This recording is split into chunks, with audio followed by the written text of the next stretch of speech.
The surrounding area only needs a cursory glance as I slip down from the driver's seat, letting my magic do the work. Trees, trees, trees. Nothing but trees. This is what I'm hired to do. Keep guard, seek, see, alert. All that mundane stuff. The kind of thing that any basic witch with the sight could do. And a sight witch is what they think I am. Here to keep watch, smell out trouble, and raise the alert. That's the current known extent of my abilities. Leaning back against a tree, I fold my arms over my chest and could damn near go to sleep while the men make a show of getting the youths to submit, tying their wrists in ropes and dragging them to join the other kids already in the cart. Could go to sleep if I wasn't being watched. I search around me again, brushing my power over the scrub and trees. I push a little farther across the stream and stumble on another kid. She's right there. How could I have missed her? I lift my gaze and meet the keen eyes of another mountain rat, barely visible in the brush. Not a kid, but a young woman. Black hair, strong jaw, freckles, sun-kissed skin, and absolute determination in her brown eyes. Her thoughts are nothing but shadows, and her mind is as light as a feather.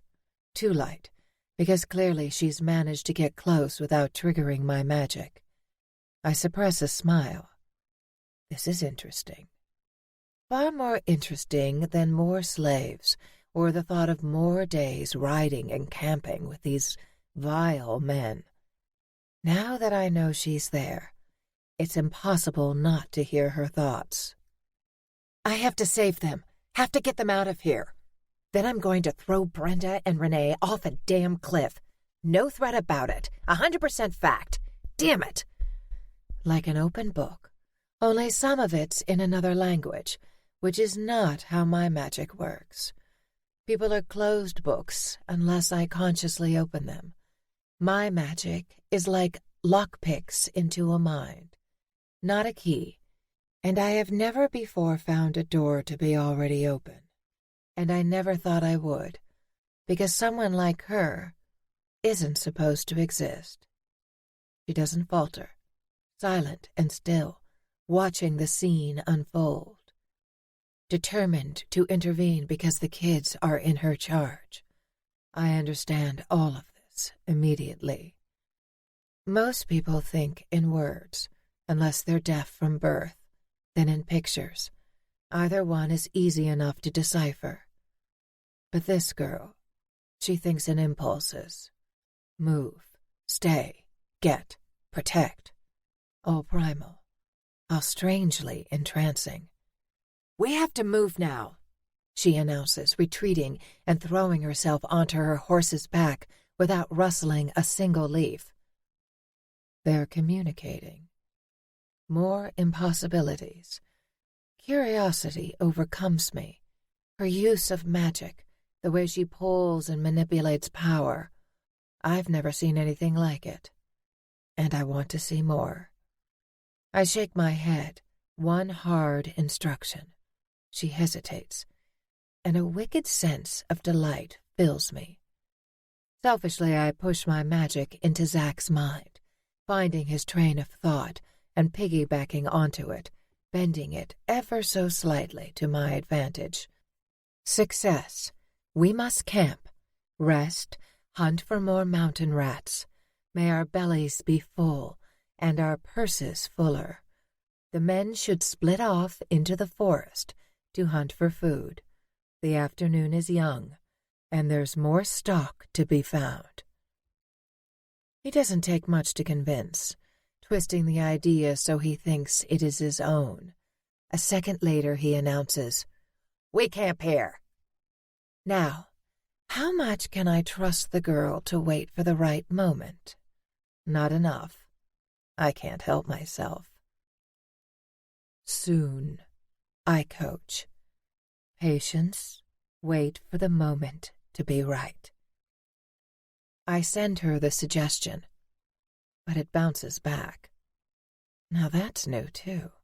I've never had a suggestion bounce back. Sure, often a person's impulse will override me. Then it's a matter of tweaking my magic to better appeal to the individual I'm working on. It uses more power and more energy, but 9 times out of 10, I can find a way to get what I want, sooner or later. And if that doesn't work, it's because their desires don't align with mine. I can't tell a person to jump off a cliff unless they're already considering death or being chased by something much scarier than the fall. Not unless I take control of them. But that's something else entirely. This is an outright rejection. My magic didn't even slip beneath her skin. Not possible. No one out-channels me. Soon, I suggest. Patience. The men will make camp and leave the kids unguarded. My magic bounces back again. It's like her mind is so heightened, it's guarding itself. I can get in and I can read everything the same as I can read my own mind. So close, so familiar, and yet I can't influence her at all. Excitement bounces around in my chest.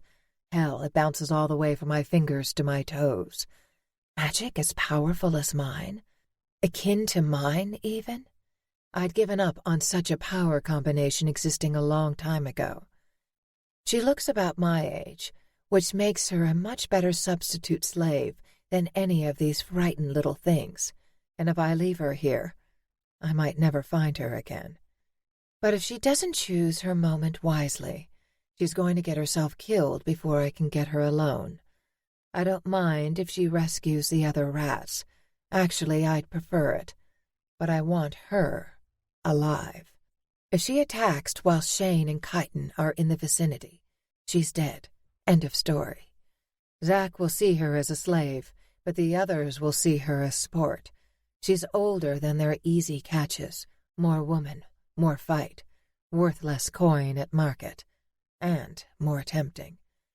She hesitates, and I'll take that to mean she's smart enough to gather all those facts on her own.